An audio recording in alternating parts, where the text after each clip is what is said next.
ఆంధ్రప్రదేశ్లో రైతులకు ప్రభుత్వం శుభవార్త చెప్పింది. ప్రభుత్వ కార్యాలయాల చుట్టూ తిరగాల్సిన అవసరం లేకుండా కీలక నిర్ణయం తీసుకుంది.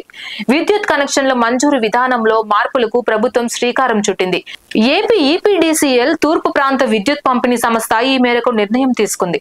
రైతులు ఇకపై సచివాలయం, మీ సేవా కేంద్రాలకు వెళ్లాల్సిన అవసరం లేకుండా కేవలం 1912 టోల్ ఫ్రీ నంబర్ కు కాల్ చేస్తే సరిపోతుందంటున్నారు అధికారులు. కాల్ చేస్తే చాలు, రిజిస్ట్రేషన్ చేసే విధానాన్ని తీసుకొచ్చింది. ఇలా రిజిస్ట్రేషన్ తర్వాత ప్రభుత్వం నుంచి అనుమతి రాగానే ప్రాధాన్య క్రమంలో ఆయా రైతులకు కనెక్షన్లు ఇస్తారని అధికారులు చెబుతున్నారు. తొలిసారి ఈపీడీసీఎల్ పరిధిలో ఈ విధానాన్ని అమలు చేస్తున్నారు. ఇందుకోసం రెవెన్యూ శాఖ నుంచి 11 జిల్లాల్లోని వెబ్లాండ్ వివరాలను ఈపీడీసీఎల్ పోర్టల్ కు అనుసంధానం చేశారు. రాష్ట్ర వ్యాప్తంగా వ్యవసాయ విద్యుత్ కనెక్షన్ కోసం రైతులు కాల్ చేసి తన భూమి ఖాతా సంఖ్య అలాగే సర్వే నెంబర్ చెప్పిన వెంటనే వెబ్లాండ్ లో ఆయా వివరాలను సరిచూసి రిజిస్ట్రేషన్ పూర్తి చేస్తారు.